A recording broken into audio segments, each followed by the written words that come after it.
Hello प्यारे बच्चों, एडविला point channel पर आपका स्वागत है। तो चलिए बच्चों स्टार्ट करते हैं। वर्कशीट नंबर 15 गणित क्लास 9th की वर्कशीट है।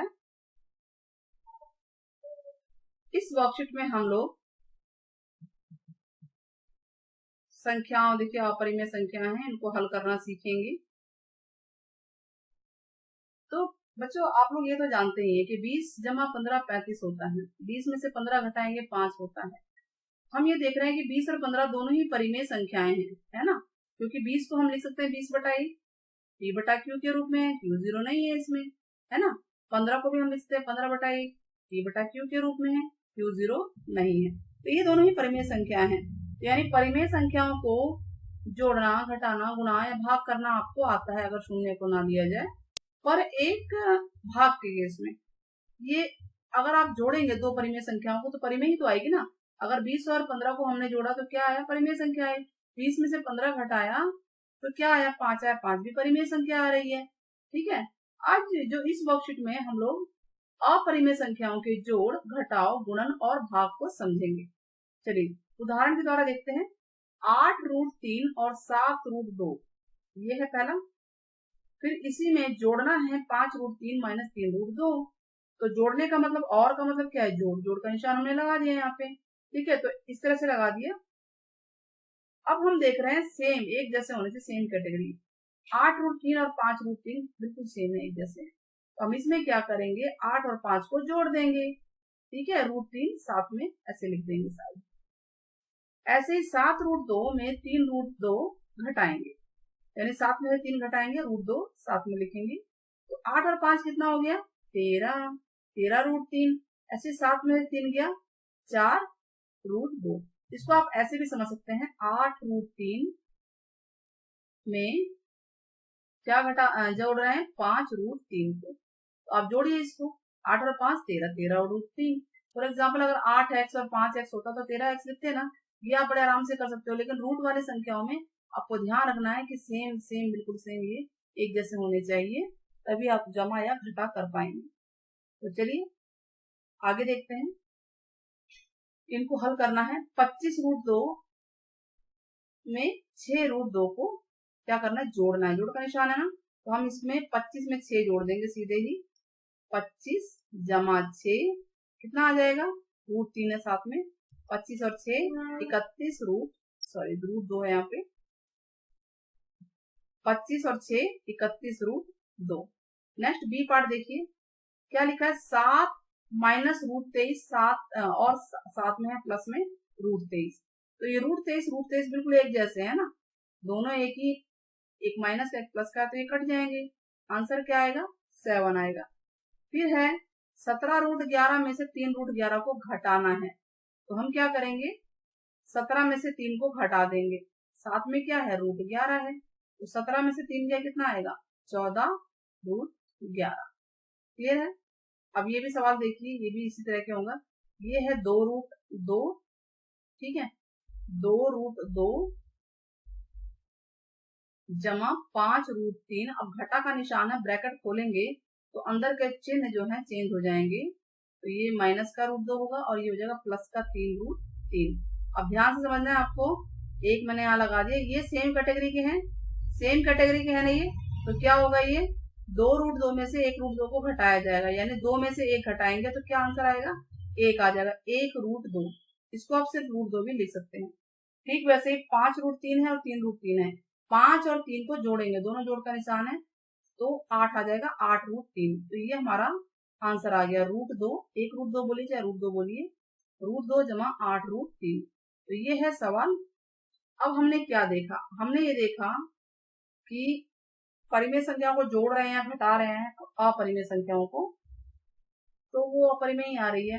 दूसरी चीज हमने क्या देखी कि सेम समान पद होंगे एक जैसे, तो वो जुड़ जाएंगे या घट जाएंगे। लेकिन अगर अलग अलग पद है, जैसे कि ये है, ये √3 वाला है, ये √2 वाला है, एक जैसा नहीं है ना, तो इनको ना तो जोड़ सकते हैं ना घटा सकते हैं, इनको एज इट इज छोड़ दिया जाएगा, ठीक है। अब गुणा की बात करते हैं और भाग की बात करते हैं। गुणा करेंगे तो देखिए 3 और 5 गुणा करते हैं 15 आता है, हमें पता है। परिमेय संख्या को गुणा कर रहे हैं, परिमेय ही आ रहा है। 1.2 को 6 से गुणा कीजिए, 7.2 आए, ये भी परिमेय ही है। ऐसे इसको भाग करेंगे, 64 को 4 से 16 आया, 16 परिमेय संख्या है, 16/1 है ना, परिमेय संख्या पी बटा क्यू मिलते हैं। ऐसे हमने भाग किया, इसको पॉइंट में भी आ गया तो भी 14/10 हो जाएगा ये। तो ये परिमेय संख्या हम देख रहे हैं कि परिमेय संख्याओं के गुणा या भाग परिमेय संख्या ही आ रही है। तो क्या अपरिमेय संख्याओं में भी ऐसा ही कुछ है क्या? चलिए देखते हैं। दो परिमेय संख्याओं का हमने क्या निष्कर्ष निकाला, तो दो परिमेय संख्याओं का गुणा या भाग सदैव परिमेय संख्या ही आता है, यानी जो आंसर आता है वो सदा ही परिमेय संख्या होता है। तो क्या अपरिमेय संख्याओं के केस में भी यही है गुणा और भाग में? चलिए देखते हैं। अब हम क्या करते हैं, रूट हमने दो परिमेय संख्या ले ली, √2 और √3, इनको गुणा कीजिए। गुणा करने में इसे एक रूट में हम लिख सकते हैं, रूट में 2 गुणा 3 गुणा करने में, ठीक है। तो 3 दूनी 6 हो जाएगा। अब √6 तो अपरिमेय होती है, यानी दो अपरिमेय संख्या को गुणा करने पे अपरिमेय संख्या आया। चलिए कुछ और एग्जाम्पल भी लेके देखते हैं कि दो अपरिमेय संख्या एक जैसी ले ली हमने, तो √2 और √2, ये रूट में चला गया 2 गुणा 2 और 2 जोड़ा एक बार बाहर आ जाता है तो 2 आया। 2 को तो हम लिख सकते हैं 2/1 जो कि p बटा क्यू के रूप में आ गया, 20 नहीं है इसमें। तो हमने क्या देखा, ये वर्गमूल से बाहर आ गया और ये p बटा क्यू में हम इसे लिख पा रहे हैं। तो 2 क्या है, एक परिमेय संख्या है, ध्यान देना है बिल्कुल ही। पहले केस में क्या आया था, अपरिमेय, दो संख्याओं को गुणा करने पे एक अपरिमेय संख्या आई। दूसरे केस में दो संख्याओं को गुणा करने पे एक परिमेय संख्या आई, यानी हम दो अपरिमेय संख्याओं को गुणा करें तो परिमेय या अपरिमेय कुछ भी आ सकता है, यही मतलब हुआ ना। तो उसी बेस पे अब देखिए तीसरा क्वेश्चन भी कर रखा है इन्होंने। अब यहाँ पे इसको सॉल्व किया है, √2 जमा √3 गुणा में 3 घटा √5, तो गुणा करते हैं। पहले हम इसको इससे गुणा करेंगे, ये रूट की रकम है और ये बिना रूट की है, तो इसको लिखेंगे कैसे, 3√2 इस तरह से लिखेंगे। ध्यान रहे रूट की गुणा रूट से ही होगी और बिना रूट की गुणा बिना रूट से, ठीक है। तो ये हो गया 3√2। अब √2 को √5 से गुणा कीजिए तो ये हो जाएगा 5 दूनी 10 और माइनस का निशान आ गया, ठीक है, आ गया ये। ठीक वैसे अब √3 को 3 से करेंगे तो ये क्या लिखेंगे सर, 3√3, ध्यान दीजिएगा 3√3 ना कि 9 लिख दीजिएगा। फिर अब √3 को √5 से कीजिए, दोनों ही रूट के हैं, प्लस माइनस माइनस हो गया, 5 से 15। क्यों गुणा हुए रूट के अंदर ये, क्योंकि दोनों ही रूट के डिजिट है।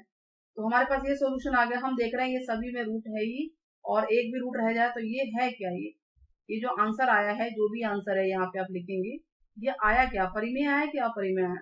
तो हमने देखा अपरिमेय आया है, ठीक है, अपरिमेय संख्या आई है जो भी आंसर आया है।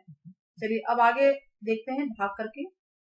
देखिए √3 को भाग करना √3 से, तो ये हमने ऊपर नीचे लिख दिया, √3 से √3 कट गया, 3 बचा, 3 को हम 3/1 लिख सकते हैं, p बटा क्यू है, तो p बटा क्यू का मतलब परिमेय है।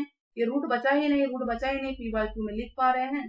तो भाग करने में हमने देखा जो 3 है, जो 3 आंसर आया है वो क्या है, एक परिमेय संख्या है। क्या है, परिमेय संख्या है। क्लियर है? चलिए अब यहाँ हम इसको करके देखते हैं। अभी देखिए √10 को √2 से भाग करना, तो एक साथ रूट में भाग में जा सकता है, 10/2, 2 पंजे 10, लेकिन फिर भी तो रूट में रह गया ना, रूट में 5 रह गया, तो √5 क्या है, √5 तो एक अपरिमेय संख्या है, एक अपरिमेय संख्या है, संख्या है, ठीक है। तो थोड़ा साफ लिख देती हूँ मैं एक बार, अपरिमेय। तो हमने देखा क्या, इन केसेस में गुणा करने पे परिमेय अपरिमेय दोनों आ रहा है, इन दोनों केस में हमने भाग किया तो दोनों केस में हमने देखा एक बार परिमेय आ गया, एक बार अपरिमेय। यानी हम ये कह सकते हैं कि गुणा या भाग करने पर, दो अपरिमेय संख्याओं को गुणा या भाग करने पे परिमेय संख्या भी प्राप्त हो सकती है और अपरिमेय भी, है ना। अब चलिए सवाल देखते हैं, क्या हम दो परिमेय संख्याओं को गुणा करने पे एक अपरिमेय संख्या प्राप्त कर सकते हैं? हाँ, अभी तो किया हमने, देखो सॉरी, दो परिमेय है ना, दो परिमेय संख्याओं को गुणा करने पे अपरिमेय नहीं आएगी, बिल्कुल नहीं आएगी, तो इसका आंसर होगा नहीं, ठीक है। उदाहरण अगर आपको देना है तो आप उदाहरण ऊपर दे सकते हैं कोई सा भी, जैसे 3 और 5 है, दो परिमेय संख्या है, उसको गुणा करते हैं तो परिमेय नहीं आएगी। 3 और 5 है, देखिए 15 आ गया, यह अपरिमेय थोड़ा है, ये तो परिमेय संख्या है। कोई भी संख्या आप ले लीजिए, 5 गुना 20 ले लीजिए, 20 पंजे 100, तो ये भी परिमेय संख्या है। तो दो परिमेय संख्याओं को गुणा करने पे अपरिमेय संख्या प्राप्त नहीं कर सकते। सवाल नंबर 2, क्या दो अपरिमेय संख्याओं को गुणा करने पे एक परिमेय मिलेगी? हाँ, मिल सकती है, बिल्कुल। दो अपरिमेय संख्या कोई सी भी ले लीजिए, कोई सी भी, सवाल नंबर 2 में कोई भी दो अपरिमेय संख्या ले लीजिए।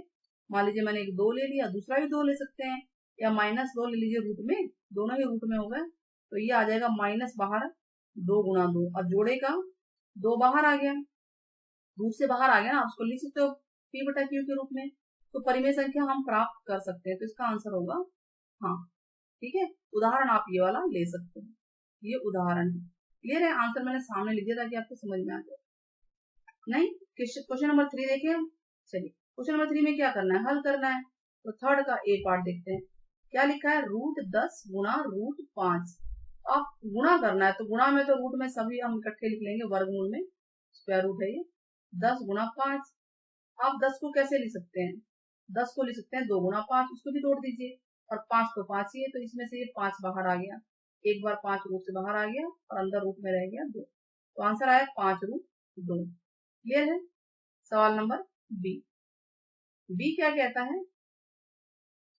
3 जमा √3, फिर गुणा का निशान है, 3 घटा √3। तो आप 3 को पहले 3 से गुणा कीजिए, कितना आएगा? 3 गुणा 3 लिख देते हैं हम, फिर 3 को हम √3 से करेंगे, माइनस में है 3 गुणा √3, फिर इस 3 को इस 3 से कीजिए, √3 को 3 से, प्लस का है 3 गुणा √3, फिर √3 को आप 3 से करेंगे, √3, तो ये आ गया 3 तिहाई 9, और ये हो जाएगा 3√3, और ये जमा का 3√3 घटा, अब √3 3 हो जाएगा, रूट के अंदर जाएगा तो जोड़ा बाहर आया था, जैसे हमने यहाँ किया, ये 3 बाहर आ गया, इससे कट गया, 9 बचा और 3 बचा माइनस का, 9 में से 3 गया, 6 आंसर आया। क्लियर है? सी पार्ट देखते हैं इसका। सी पार्ट क्या कहता है? √6 है, फिर ब्रैकेट में लिखा है √3 जमा 2, तो ये भी गुणा ही करना है, क्योंकि कोई सिंबल नहीं है तो इसका मतलब गुणा है। आप इसको इससे गुणा कीजिए, तो ये क्या हो जाएगा? 6 गुणा 3 रूट के अंदर एक साथ, प्लस ये बिना रूट का, आप √6 को 2 से करेंगे, 2√6 ऐसे लिखेंगे, 2 अंदर नहीं लिखना आपको। अब 6 का आप तोड़ सकते हैं 2 गुणा 3, और 3 पहले से भी है, ठीक है, ये एज इट इज रहेगा। ठीक है, तो ये 3 बाहर आ गया, एक बार जोड़ा एक बार बाहर आता है, 3√2 हो गया, और ये हो गया 2√6, ये हमारा आंसर आ गया। क्लियर है? अब अगला देखें, डी पार्ट देखें। चलिए डी पार्ट देखते हैं। डी पार्ट क्या कहता है? डी में लिखा है √15 को भाग देना है √5 से, तो हम इसे ऐसे लिख सकते हैं एक साथ, रूट में 15/5, तो 5 ये कितना है बेटा? 3, रूट में 3 आंसर है। सिंपल सिंपल क्वेश्चन है। आगे देखिए ई पार्ट। ई पार्ट क्या कहता है? ई कहता है √7 है, उसको √21 से गुणा करना है, तो हम रूट में एक साथ लिख देते हैं इनको, 7 गुणा 21, और 7 गुणा 21 का मतलब क्या? 21 को हम लिख सकते हैं ना 7 गुणा 3, 7 एक बार बाहर आ गया, 7√3। क्लियर है? जो बाहर आ रहा है उसको बाहर निकाल देंगे रूट से। अब एफ की बारी। एफ क्या कहता है? 18√15, यही है ना, भाग में 6√3। क्लियर है? भाग है तो ऊपर और नीचे का रकम हम अलग अलग लिख लेते हैं, ठीक है, तो हम इसको ऐसे भी लिख सकते हैं 18/6, चाहो तो एक साथ रूट लगा लो, चाहे इस √15 को आप लिख सकते हो √3 गुणा √5, 15 ही तो होता है, और नीचे √3 है ही, ये 15 ही होगा रूट में। ठीक है, ये कट गया इससे, किससे? √3 से, √3, 6 18, तो कितना आंसर आया? 3√5। क्लियर है? मेरे ख्याल से आपको सभी आंसर अच्छे से समझ में आ गए होंगे। तो बच्चों, चैनल को सब्सक्राइब, वीडियो को शेयर जरूर कीजिएगा, साथ में एक क्वेश्चन आप करके दिखाइएगा, 6√5 भाग 3√5, इसका क्या आंसर आएगा? कमेंट बॉक्स में आपको बताना है, साथ ही चैनल को सब्सक्राइब, वीडियो को शेयर जरूर करना है। टेक केयर बच्चों, फिर मिलते हैं।